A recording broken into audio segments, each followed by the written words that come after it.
આજે ગુરુ પૂર્ણિમા નિમિત્તે સર્વ શિક્ષક તેમજ વિદ્યાર્થીને મારા પ્રણામ। ગુરુજી અને શિષ્યના મિલનનો પાવન અને પવિત્ર દિવસ એટલે ગુરુ પૂર્ણિમા। ગુરુ દ્રોણ દ્વારા ધનુષ્ય વિદ્યા માટે એકાગ્રતાનું કૌશલ્ય વધારે મહત્વનું છે।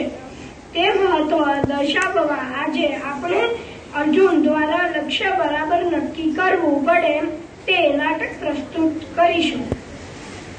કૌરવ અને પાંડવ કુમારો ખુલ્લા મેદાનમાં ઊભા છે।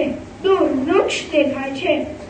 દુશાસન દુર્યોધનને, ભાઈ આજે બધાને ધનુષ્ય બાણ સાથે ગુરુજીએ અહીં કેમ બોલાવ્યા છે? દુર્યોધન, દુશાસન તું મને પૂછે છે પણ મને શી ખબર? ગુરુજી તો રોજ નવું કંઈક શોધી લાવે છે। હશે કંઈક નવી વાત।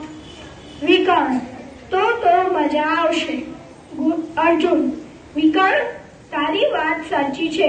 આપણને કેવા સરસ ગુરુજી મળ્યા છે। આપણું સદભાગ્ય છે।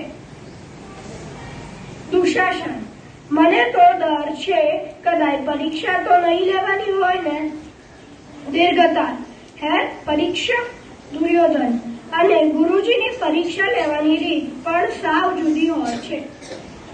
સહદેવ, દુર્યોધન સાંભળ, પરીક્ષા એટલે પરીક્ષા। અર્જુન, ગુરુજીએ મૂળે જે શીખવાડ્યું હોય તે આપણને આવડ્યું કે નહીં એ તો અમને જાણવું જ પડે ને?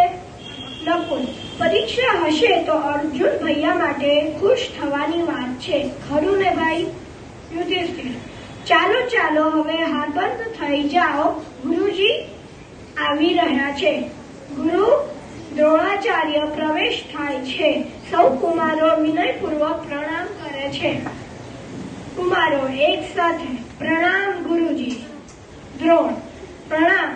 સૌ પોતપોતાના ધનુષ્ય બાણ લાવ્યા છો ને? સૌ કુમારો, હા ગુરુજી। દ્રોણ, સૌ કુમારો આ તરફ આવો, મેં તમને ધનુષ્ય વિદ્યાની ઘણી વાત શીખવી છે। આજે તે પૈકી એકની પરીક્ષા છે। પેલું દૂર ઝાડ જુઓ, તેના ઉપર શું દેખાય છે? બધા કુમારો એક સાથે, પક્ષી। દ્રોણ, સૌ પોતપોતાના ધનુષ્ય બાણ સાથે તૈયાર થાઓ। હું જેને આદેશ કરું તેણે પક્ષીની આંખ વીંધવાની છે। બધા કુમારો, આ તો સાવ સહેલું છે। એક સાથે, ગુરુજી હું વીંધું, ગુરુજી હું બાણ છોડું? દ્રોણ, હું એક પછી એકને બોલાવીશ, પછી જેને બાણ ચલાવવાનું કહું તેણે જ નિશાન સાધવાનું છે। આ તમારી પરીક્ષા છે। દુશાસન, અમે સૌ ભાઈઓ પક્ષીની આંખ વીંધી શકીએ એમ છીએ। યુધિષ્ઠિર, ભાઈ દુશાસન, સૌ નહીં આપણે 105 ભાઈઓ આ કામ કરી શકીએ છીએ। દ્રોણ, યુધિષ્ઠિર પહેલા તું આવ। દુર્યોધન, આ અન્યાય છે, પહેલે મારો વારો। દ્રોણ, બધાને વારો મળશે। યુધિષ્ઠિર, ગુરુજી મારા ધનુષ્ય બાણ તૈયાર છે, આપ આજ્ઞા કરો એટલી વાર। દ્રોણ, પહેલા કહે કે તને સામેના ઝાડની ડાળી પર પંખી બરાબર દેખાય છે ને? યુધિષ્ઠિર, હા ગુરુજી, બાણ છોડું કે? દ્રોણ, જરાક થોડ બોલ, તને બીજું શું દેખાય છે? યુધિષ્ઠિર, મને આ ઝાડ દેખાય છે, આપ દેખાવ છો, સૌ ભાઈઓ પણ દેખાય છે। દ્રોણ, સારું તું સામે ઉભો રહે। હવે દુર્યોધનનો વારો।